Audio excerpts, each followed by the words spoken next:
right, well, it's 12:03, so that's my official start time. Thank you for joining us, everyone, for October Pepper Rounds. We are excited to have our speaker today. Dr. Jennifer Brach is a professor in the Department of Physical Therapy at the University of Pittsburgh and the Associate Dean for Faculty Affairs and Development in the School of Health and Rehab Sciences. Dr. Brach is also the director of the University of Pittsburgh Pepper Center. She's a physical therapist and epidemiologist with over 25 years of experience in patient-oriented research in aging and disability prevention. She has demonstrated a strong commitment to a career in research, publishing over 150 manuscripts. She's also served as a PI or co-investigator on multiple NIH, NIA, and PCORI grants. Dr. Brach's current work focuses on developing, testing, and implementing exercise programs to improve mobility in community-dwelling older adults. Our long-term goal is to bridge the gap between clinical research, public health, and everyday practice by transferring the findings from clinical trials to practice settings and communities where the findings will improve mobility and prevent disability in older adults. So thank you so much for joining, and now I'll let you take it away. Great. Thank you, Sarah. I appreciate the introduction. I'm going to go ahead and share my screen and get started here. Sarah, if you can just give me the thumbs up if you're seeing the right screen. Perfect. Thank you. So thank you for the invitation. I'm really pleased to be here. I will say, I think I was originally scheduled to do this last month, and there was a scheduling conflict, and boy, was I pleased to find out about that scheduling conflict, because I too was in the throes of submitting our Pepper renewal. As Sarah said, I am the director of the Pittsburgh Pepper Center. We've had our center for 20 years, and I just took over as director about a year ago. So putting in this renewal was a big lift. So having that extra month to prepare this talk and get our Pepper application in, I'm very thankful for that. So this talk is a summary of my work over the last 20 years. This work has been greatly supported by our Pepper Center through pilot funding and various resources. And a lot of this, some of this work actually started about 20 years ago when I was a Pepper scholar on our Pepper Center. So it's really great to be able to share this with you through the Pepper Center rounds. Just as a reminder, the Pittsburgh Pepper Center, our focus is on mobility, balance, and falls. And you can see how this work of my research really pertains to that theme. So today I'm going to talk about a group exercise program that we've developed and tested and disseminated over the past 20 years, and that program is called On the Move. So just a little bit of background, walking difficulty is a common and costly problem for older adults. It affects up to about 76% of older Americans, depending on how you measure it, and it accounts for about $42 billion in healthcare costs annually. The good news is exercise can improve walking or mobility, and that we know that if we improve walking, that this predicts better survival and also is related to lower fall risk. So it's really important in my mind as a physical therapist to be able to improve walking and also the health of older adults. How are we doing that at the University of Pittsburgh? Well, one way is through a group exercise program called On the Move that we developed. This is a timing and coordination group exercise program based on the principles of motor learning that enhance the skill or the smooth automatic movement. Believe it or not, as we develop, we become experts in walking. I'm sure most of us, as we're walking, we don't even have to think about it anymore. We can change surfaces and do things while we're walking without slowing down. As we get older, we tend to lose that skill. But just like any skill, you can relearn it and you can get better at it. And that's what we're doing with this program. It has, as I said, it's been about 20 years that we've been working on it. The program is the group exercise program meets twice a week for 12 weeks, and it has several components. It has a warm-up, what we call the secret sauce, or the walking and stepping patterns. This is the timing and coordination exercises. And then we finish with some lower extremity strengthening of muscles that are important for walking, and then a cool down. And this is just a photo of some of our participants from our very first pilot study participating in the program. If you want more information about On the Move, you can visit our website. This QR code will take you to the website. And on that website, we have a short information video through YouTube. And I'm going to tell you a little bit about how we came to create this video as one of our dissemination projects later on in the presentation. So in order to organize this talk, I decided to use the NIH stage model of intervention development. It is a great way to organize work, and was a great way as I was thinking about the work that I've done over the past 20 years. How can I frame it? For those of you who are not familiar with the model, it is a systematic way of developing, testing, and implementing and disseminating interventions. Even though the various stages are numbered from 0 to 5, you don't need to go through them in that order. It's suggested that you do, but sometimes you may skip a stage or you may have to go back and forth.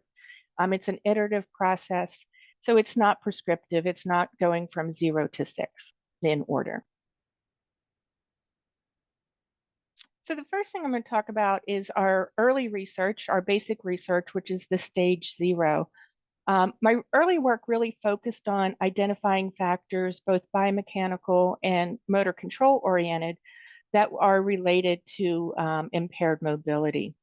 We were able to show that various gait characteristics and changes in the biomechanics of walking, things like increased trunk flexion or lack of hip extension, and some different changes in the motor control of gait, such as gait variability, are associated with inefficient walking, or basically older adults with these abnormalities had a greater cost of walking. It was more strenuous for them to walk than for those individuals without these abnormalities. We were also able to show that these abnormalities and this increase in energy cost of walking was also related to worse physical function. So once we identified these various underlying abnormalities of gait, both biomechanical and motor control, we developed an intervention to target these abnormalities. And the exercises or the intervention that we developed was really task specific. And what I mean by that, they were really focusing on using the muscles and improving walking.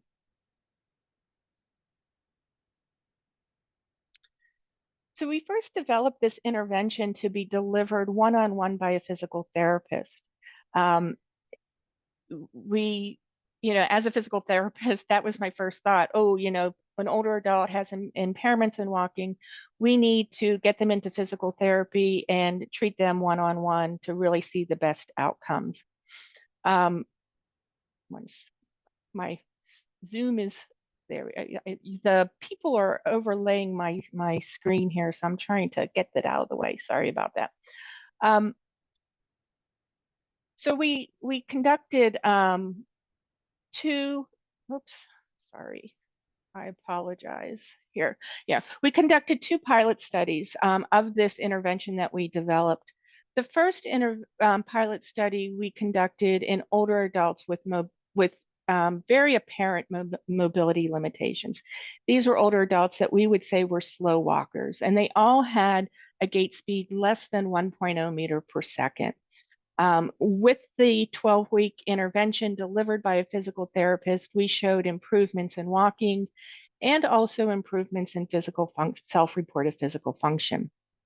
After that pilot study, we conducted a second pilot study in individuals with subclinical gait dysfunction. These were older adults who walked faster than 1.0, but less than the desired gait speed of 1.2 meters per second, but had some type of motor control issues with their gait, so either increased gait variability or biomechanical changes. With this intervention, we also showed that these older adults improved their gait, specifically through measures of gait speed and energy cost.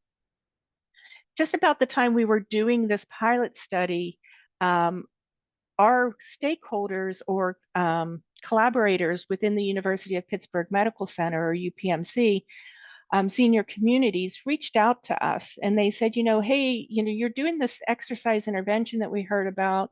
it seems really interesting, but is there a way that you could deliver this intervention to our older adults in our independent living facilities? And I thought, wow, that's really an interesting idea. As Sarah said at the beginning, I'm also a epidemiologist, and my thought is this would be a great way to take a rehab or physical therapy based intervention and kind of scale it more in a public health type of way. So we thought, let's see what we can do about turning this one-on-one intervention into a group exercise class. And that's how On the Move was born. But just to kind of take a step back, we have continued to study this one-on-one intervention delivered by a physical therapist. And we recently completed a randomized clinical trial comparing this intervention to a standard physical therapy intervention. And this was in a trial that we called PRIMA. And I'm happy to say that, we showed that this intervention improved walking and that those changes in walking were maintained 3 to 6 months after the intervention ended. This work has served as kind of preliminary data or the evidence-based intervention that we're going to be trying to implement as part of a PEPPER multi-site pilot trial that Dr. Jeff Linder is the PI on, and that we're collaborating, Northwestern and Pittsburgh, University of Pittsburgh are collaborating together. So I'm really excited that we're going to be working on that in the next year, where we're going to be screening older adults in primary care, and then implementing, referring those individuals who screen positive to a physical therapy intervention based on this work. So how did we go about turning this one-on-one physical therapy intervention into a group-based intervention? And this is really the stage 1, intervention generation and refinement. So the first thing we did is we got a bunch of physical therapists together, and several of the physical therapists also had experience as being group fitness instructors. And we thought about how could we take this one-on-one intervention and turn it into a group exercise class? What would it look like? What would it, what would it contain? Would it be done to music? Would we have props? We went back and forth on this, several meetings, and we came up with what we thought was the best exercise program ever. It was, 30 minutes long. It was done to music. It followed our basic principles. And then what we did is we took that exercise class that we developed and we moved into phase 2, where we pilot tested it with older adults. So we held focus groups with a group of older adults. We brought them into our research clinic.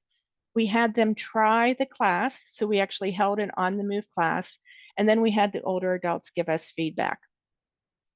So, I was always used to, holding classes with our Doctor of Physical Therapy students, our DPT students. And I would hold the class and I would, as I'm teaching, I would ask questions and I'd look out and I'd get a lot of blank stares, not a whole lot of participation.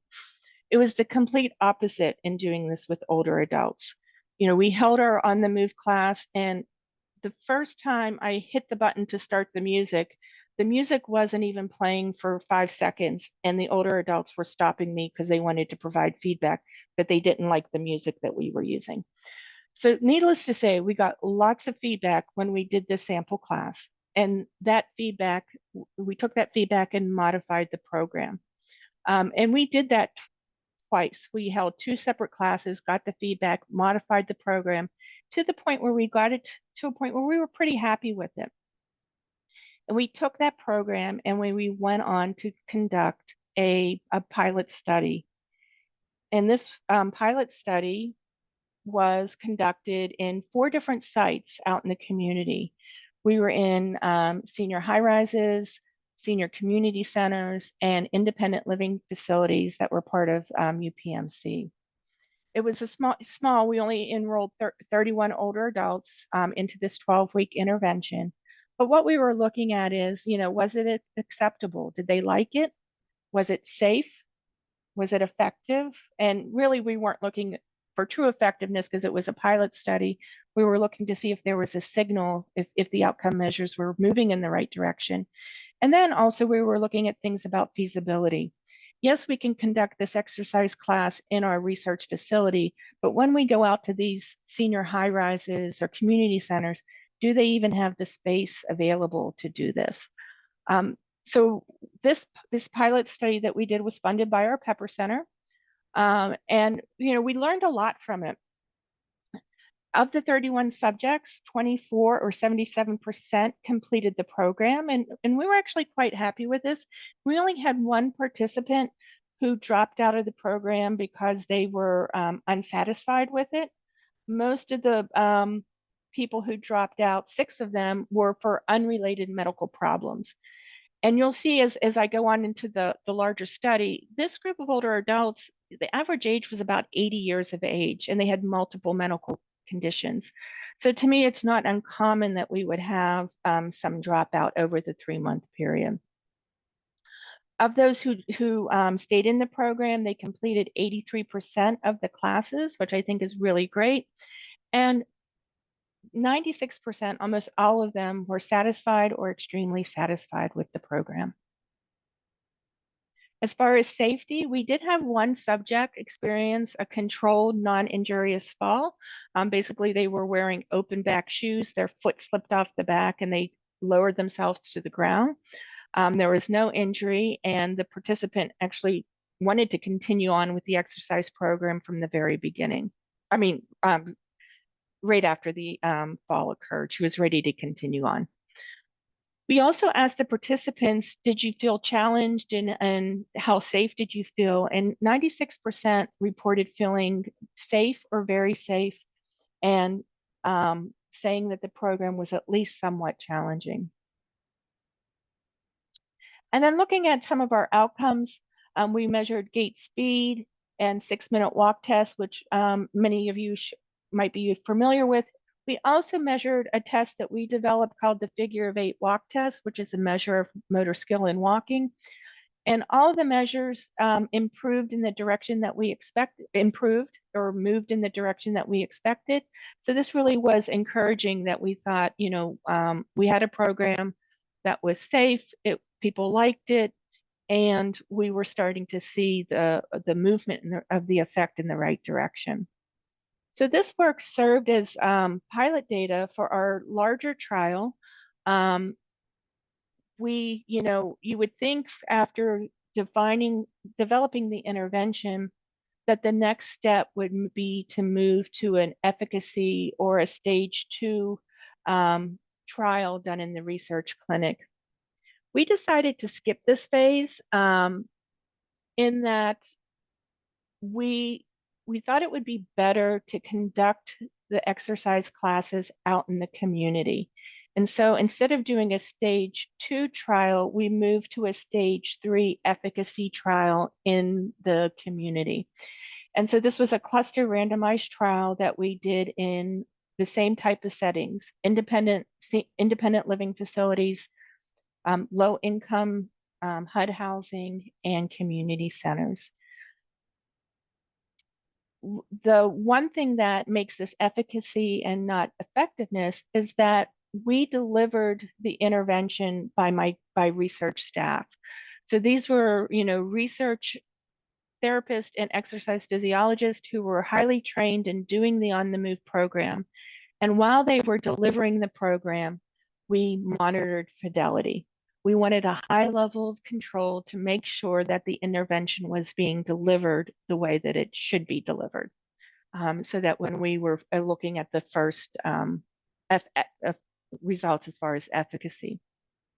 This study was funded by PCORI on one of the first rounds of PCORI funding, and we had stakeholders involved in all stages of the research. And this was really my, other than the pilot study, this was my first large study where we had a lot of stakeholder involvement. And it was really great. They really helped move the study along. And if you're interested in learning more about that, the protocol paper that we published in Contemporary Clinical Trials, we really talk about how stakeholder involvement really impacted the design of this research study. So if you're interested, I would direct you to that paper. So it was a cluster randomized trial in which we randomized at the facility level.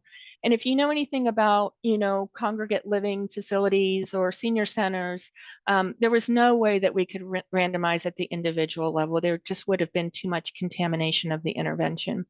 And so we randomized at the facility level. Half of the facilities received on the move, and the other half received a standard group program. At the time we conducted this trial, we talked to our stakeholders or our facility directors to find out what was the standard of care program. And many of the sites at that point in time were doing like a sit and be fit exercise program. So that's what we used as our control group. And we protocolized it so that it would be consistent across centers. And it was also delivered by our research staff. So it was set up that we did our baseline testing. They did the exercise program either on the move or the standard program for 12 weeks, and then we did post-testing. Our baseline characteristics of our participants, just to give you some idea of what our who they were and what they look like. As I said, on average, they were about 80 years of age. About 30% of them had a fall in the prior year. 35 to 40% reported fear of falling. Measuring as far as disease burden on a comorbidity index, they had approximately 3 systems involved. They report about 50% reported health as very good or excellent.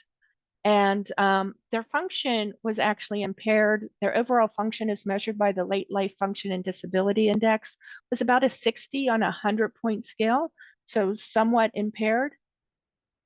And both their 6-minute walk and gait speed were below the desired level. The 6-minute walk distance of about 280 meters is below the desired 300 meters that's needed to be a true community ambulator. And a gait speed of about 0.92 meters per second is well below the desired gait speed of 1.2 meters per second. So these are older adults that have impaired walking. But you can see that both groups were similar. They did not differ at baseline. At the conclusion of the exercise program, we saw that the On the Move group on average attended 16 of the 24 classes, and the standard group actually had better attendance. They attended 19 of the 24 classes. And 50% of the people in On the Move attended what we called a desired dose, which was 20 or more classes, and 65% of the standard group got the desired dose of 20 or more classes. So here, what we found, the first thing we found is that attendance was actually better in the standard program compared to the On the Move program. When we look at outcomes, though, what we see, I'm just going to show you a few of the outcomes here. The first two are 6-minute walk and gait speed, which are performance-based measures of mobility. And the second two are the Late Life Function and Disability Index function and disability measure, which is a self-report measure of function and disability. And the only outcomes that were significantly different between the two groups were the performance-based measures. And what we see is that the On the Move group had a greater change or improvement in these measures. And when we compared that to the standard group, looking at an adjusted difference with accounting for missing data and using an intention to treat analysis, we see that the On the Move group improved significantly more on both gait speed and 6-minute walk test. So we were happy to see that even though the On the Move group did less sessions, they had greater improvements in the mobility outcomes. So we were quite thrilled with this outcome. As far as adverse events, we had a lot more people exercising, so we did have more events. We had no events in the standard group. Once again, remember this was a sit and be fit type program.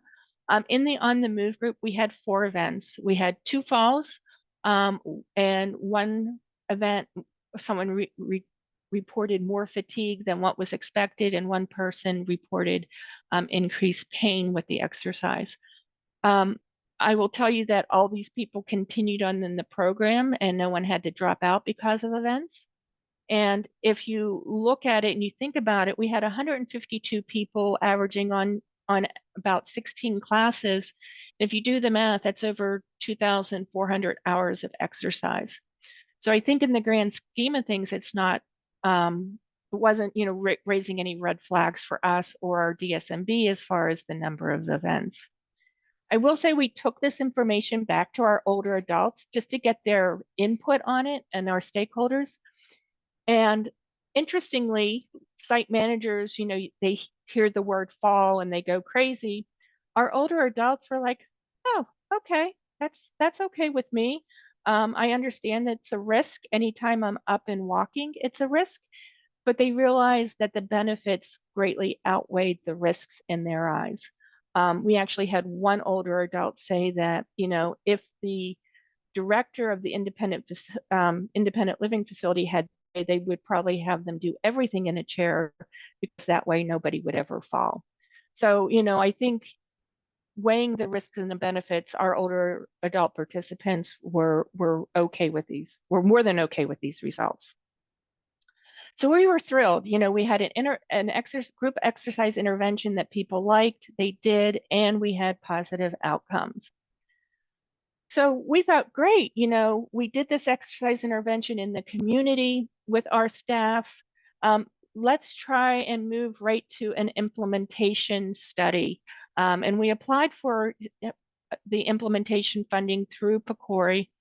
And unfortunately, they said to us, and also NIH said to us, that's a no-go. They thought we were moving ahead too quickly, and they really wanted us to demonstrate effectiveness in the community with the class being taught by community instructors and not our research staff. So we had to back up and move on and do a stage 4 effectiveness study. What we decided to do instead was a hybrid trial so that we could start to prepare ourselves for the implementation trial. So we did this hybrid 1 trial, which blends both effectiveness and implementation research to look at the effectiveness of on the move on walking ability when taught by people out in the community. And our rationale was, we know that we can deliver this and do it well with our research staff, but what happens when we deliver it by people out in the community? And that's really important when we go to scale this up for wide-scale implementation. The second part of this that we thought was really important is to really look at the fidelity of the intervention. We know when we have when we don't have as much control over it, that the fidelity may suffer. And so throughout this trial, we're going to be measuring adherence and competence as forms of fidelity to see how these lay instructors can deliver the program. And then the third aim is we want to see how the effectiveness or how the fidelity, if it moderates the effectiveness of on the move. So, if we want to go ahead and implement this out in the real world on a large scale, how much fidelity do we really need?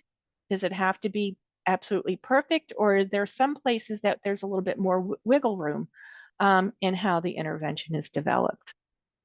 So we really use this conceptual framework, which of intervention fidelity, which we adapted from Carroll as our model for our research study.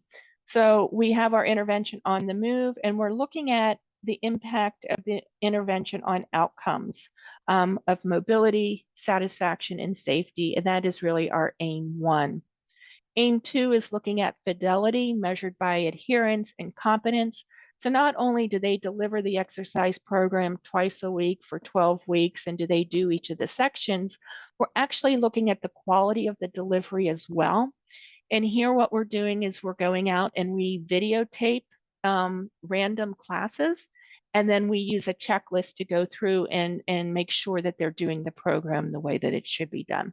So that is really aim 2, is looking at intervention fidelity and various factors that might impact that fidelity.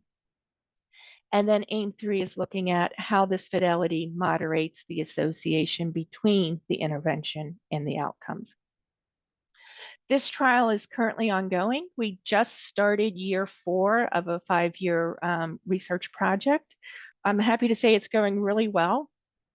We've enrolled 40 of our 44 sites, and we have 470 of our 502 participants enrolled. So we're actually ahead of schedule.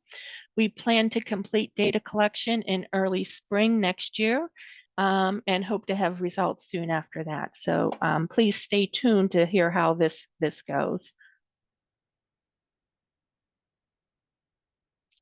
So from this hybrid 1 trial, what we hope to learn is, the effectiveness of on the move in the real world.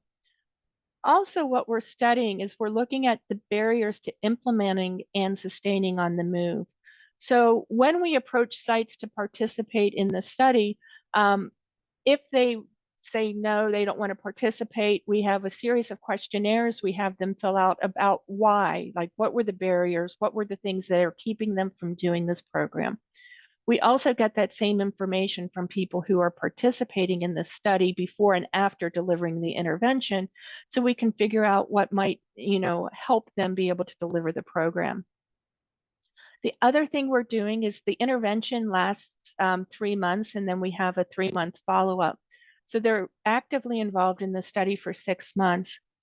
1 year after that 6 months ends, or at 18 months, we call those facilities and ask them, are you still delivering on the move? So we're looking at the sustainability of on the move after the research study has ended.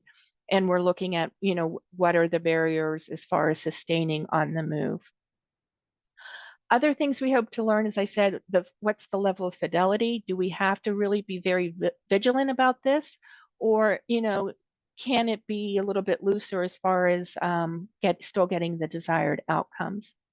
And then the last thing is, we're always trying to figure out who should be teaching this program so that we can deliver it in the most cost-effective way. And so we've been collecting a lot of information on our instructors. So when we train the instructors, they take an exam and get a score. We have information on their characteristics, their background, their education, their training. And we're going to be looking at relating those characteristics to individuals who deliver the program with high fidelity, so that we can then hopefully have a better idea who should be delivering this program in the future. So a lot to learn. So the other thing we have been doing kind of in tandem with this determining the effectiveness of on the move is we've been working on the dissemination of the program as well. So once we had completed the first efficacy trial and we showed that it worked, we decided to, start trying to get this program out there. And so we worked on turning some of this knowledge into products. The first thing we did is to protect our work is that we had the program trademarked and licensed. That was an interesting process. It took a long time, and I'm very thankful for the University of Pittsburgh for helping me through that.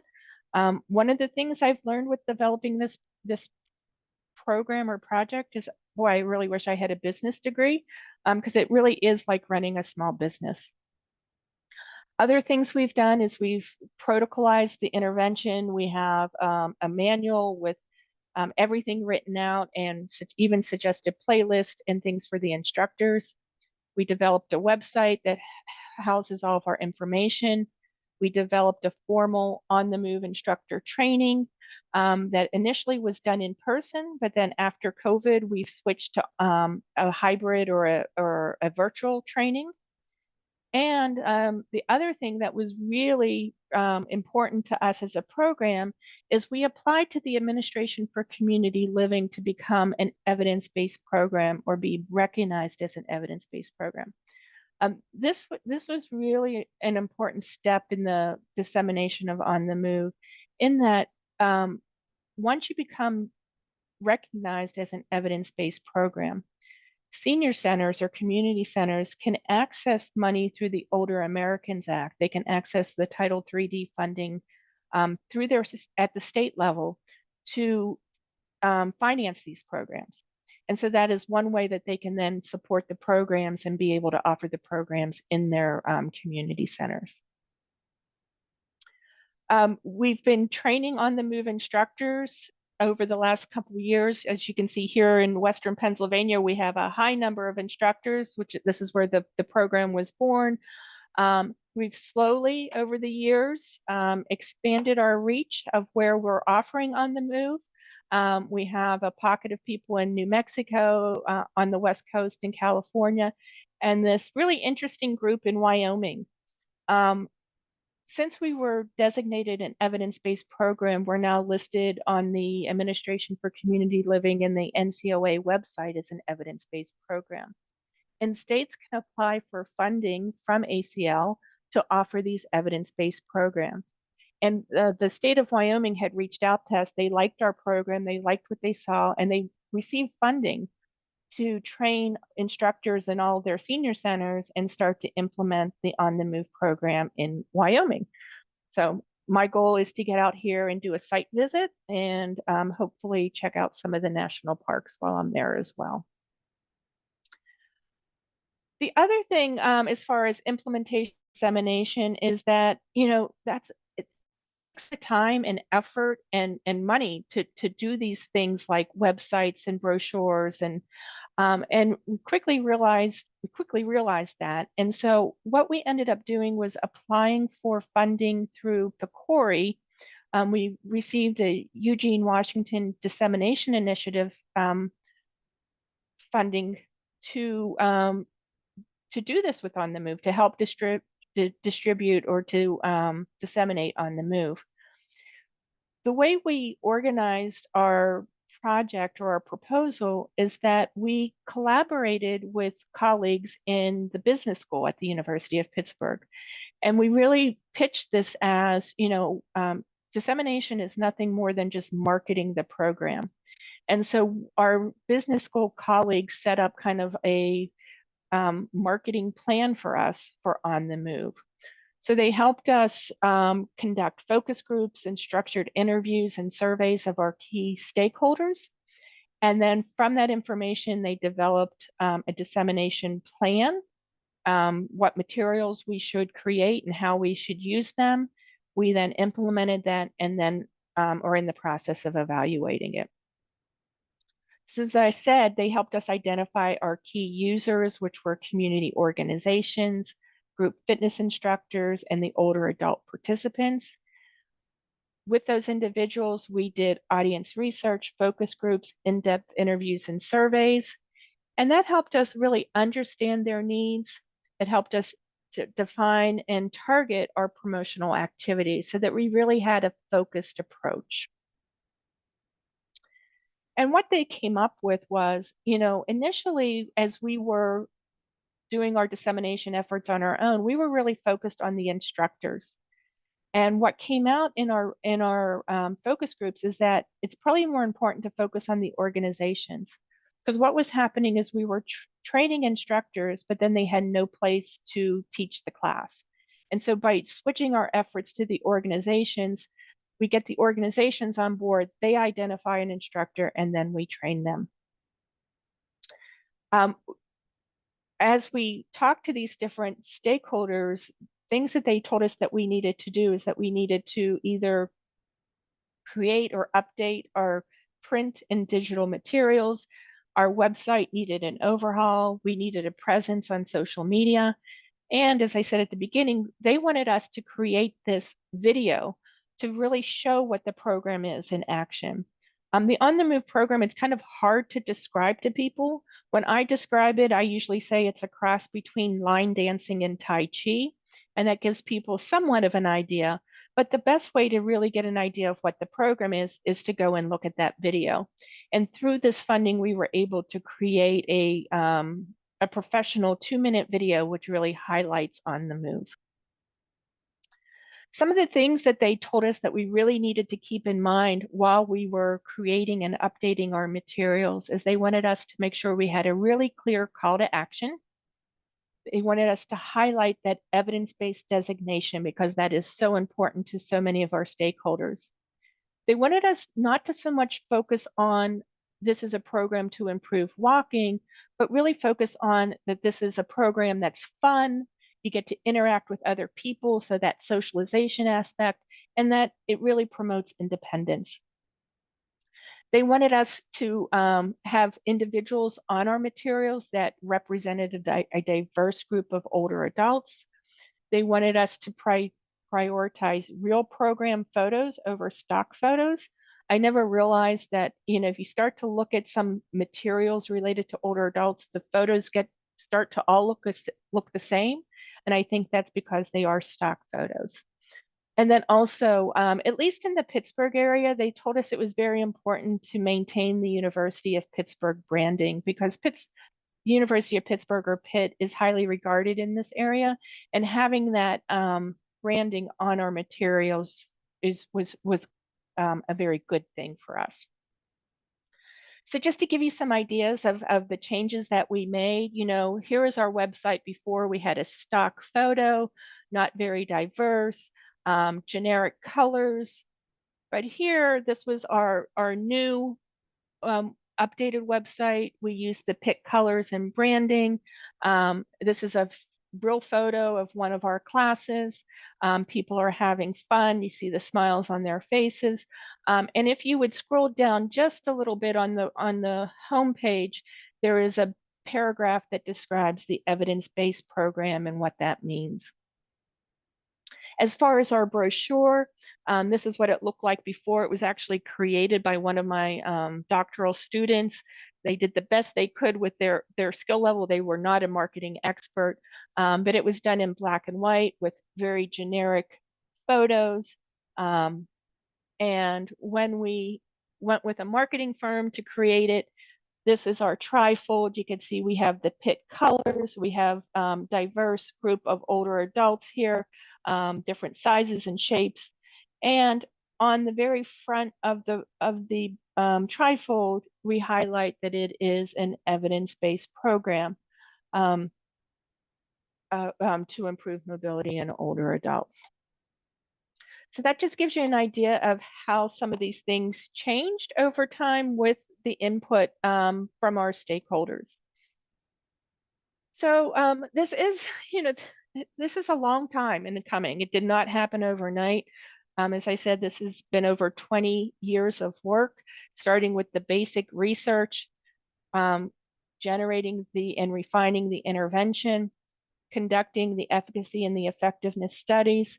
One thing we did try to do, as I said, is kind of overlap this dissemination part along with the efficacy and the effectiveness, trying to do that in tandem so that we could reduce the time for intervention uptake.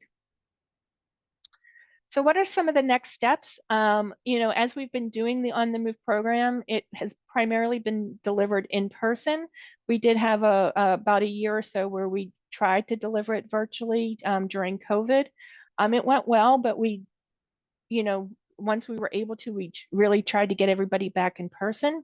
But what we're finding is that older adults, as they learn about our program, are reaching out to us and asking us for a virtual option. So we are in the process of developing a study to test the effectiveness of a virtual On the Move program.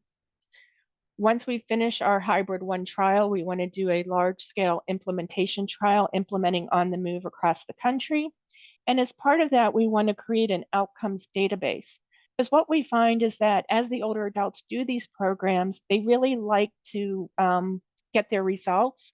And also the senior centers or the different community-based organizations that are offering the program really like to be able to collect some minimal data and then get a report of that data so that they can then include it in their annual report to the state, which then helps them get more funding.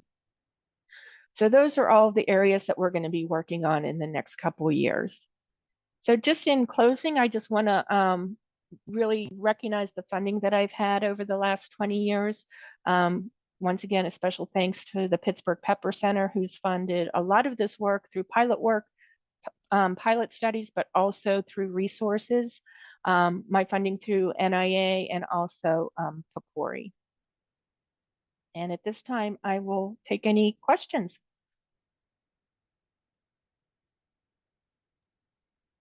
Thank you so much, Jennifer. If anyone has any questions, they can put it in the chat. We have a lot more security now, so you can also try to raise your hand and I'll see if I can unmute you, but you put your question in the chat, we'll definitely have it addressed. So that was a great presentation. Thank you so much. Thanks. Sorry if it was too much information. It's a lot to try to squeeze in, but I think the story is interesting. Yeah, definitely. The progression of everything you worked on is amazing. I'm just looking here to see if I missed any hands.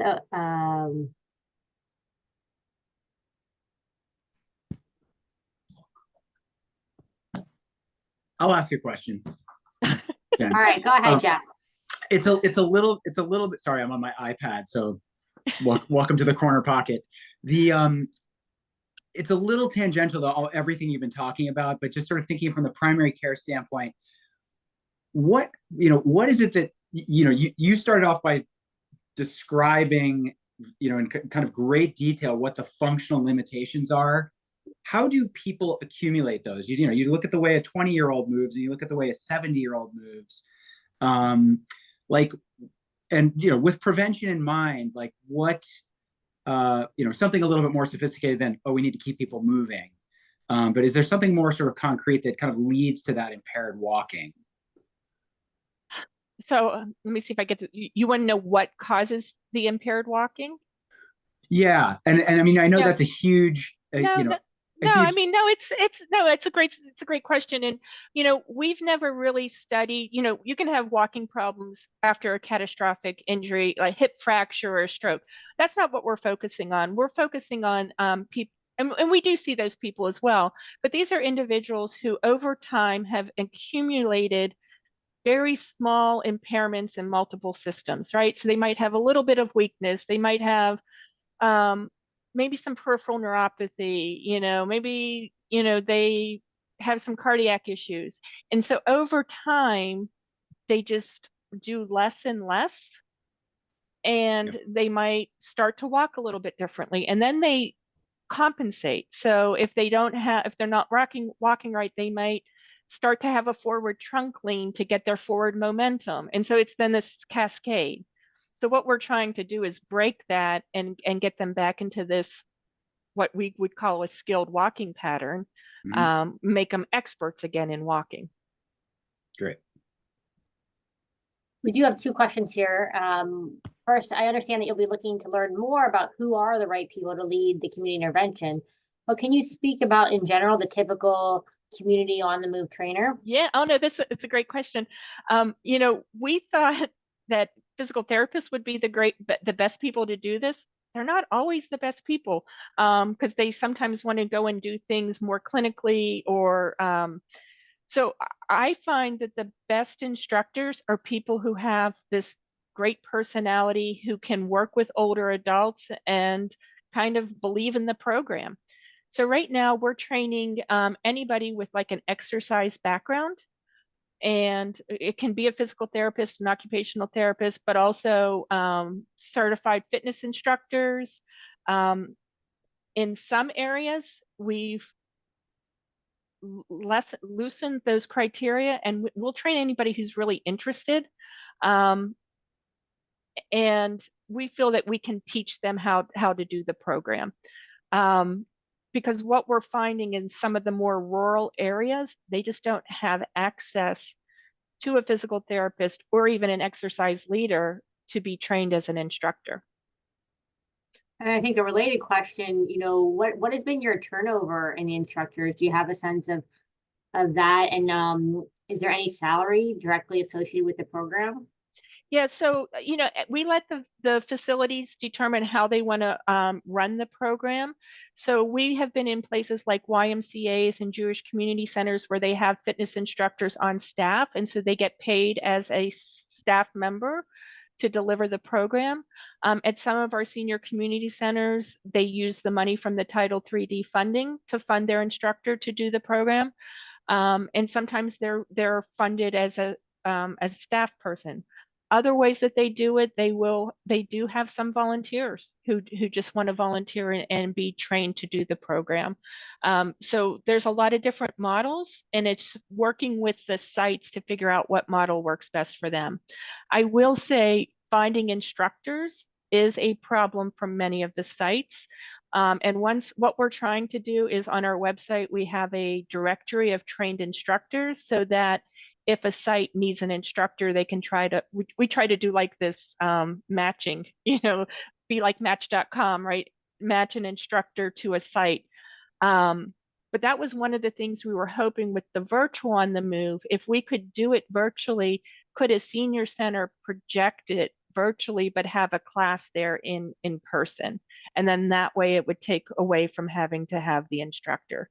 Because right now, having an instructor is one of the biggest barriers we hear from the senior centers. That's interesting. So you guys aren't actually paying for the instructors at all, really? We don't pay for anything with the program. We were trying to do it more real world. So we provide the training for the instructor. So that's an incentive. They get free training as part of our trial. But we do not pay them to deliver the exercise program. Another question asking about frailty. Have you looked at any subgroups related to frailty and which of those groups might benefit more? Yeah, we haven't specifically. I will say when we did our larger PCORI trial, we were in independent living facilities, low-income housing, and senior centers. And the independent living facility individuals were the oldest and had the most impaired function, even though they were somewhat similar to the low-income housing. We didn't really see big differences, but we did seem to see slightly better outcomes in our community centers. And so that's why we've moved away from the independent living facilities. But we really haven't looked too much at subgroups. I will say, though, that when we did some subgroup analysis, we found that the frailer group actually improved with either on the move or the standard program. The slightly higher functioning group only improved with on the move. They didn't get any benefit from the standard. So what we've been thinking is, could this be a stepped approach where if you have a frailer individual, you start them more with an impairment-based program of strength and endurance. And once you build that up, then you could transition them to something like on the move. So those are some other ideas we're kind of batting around. And are you tracking any people who have dropped out? Are there certain characteristics of participants who dropped out? Are they more impaired? Do they need to be referred to physical therapy, for instance? Yeah, that's a great question. I will say, I haven't looked at it formally. If I had to guess, most of them drop out for other medical reasons, or it's because they're caring for a spouse that's sick. But we haven't really done a deep dive into the characteristics of people who drop out. And the last question in the chat, back to the frailty, what tools were you using to characterize frailty? We were not necessarily characterizing frailty per se, using any of the typical frailty indexes, but we measure primarily mobility. So we were measuring gait speed, 6-minute walk test. We did do in our original trial an SPPB. We did some advanced measures of balance, or walking. We did like a narrow walk, stepping over an obstacle. And we also did an instrumented walkway. So like a gait mat, gait right. We carried that to each center and set it up, and we did some more advanced gait characteristic analysis. But I wouldn't say we did a true frailty index. And then just back to the instructors, you might have said this, but just a question about how long did the training take, or how many hours was it? Yeah, so, in the way we have our training set up now, it is 8 hours of training. We either do it one day live in person, or we do it 2 4-hour days virtually through Zoom. And there is a little bit of pre-work. So we have recorded some lectures where they can watch those in advance. And then the 8 hours is really demonstration, participation. We do case studies, and they do problem solving, putting classes together. I will say, if anybody is familiar with the original trial, I only showed you half of it. So we randomized people to on the move or standard, but we also randomized people to my research team teaching it or a layperson teaching it. That completely did not work, in that we never built in very sophisticated training for the layperson. We basically gave them the manual, and we had a hard time identifying people. And those who did do the class, they didn't get the same results. And it was our thought that we just didn't train them well. We set them up for failure. So we feel that 8 hours is important. Great. Well, I think that takes us to the end of the hour, but really very, very interesting work and so important. Thank you everyone for joining us today. We'll see you again next month at our next pepper round, but thanks again for Dr. Brach for speaking to us today. Thank you so much, Sarah. Have a good day, everyone.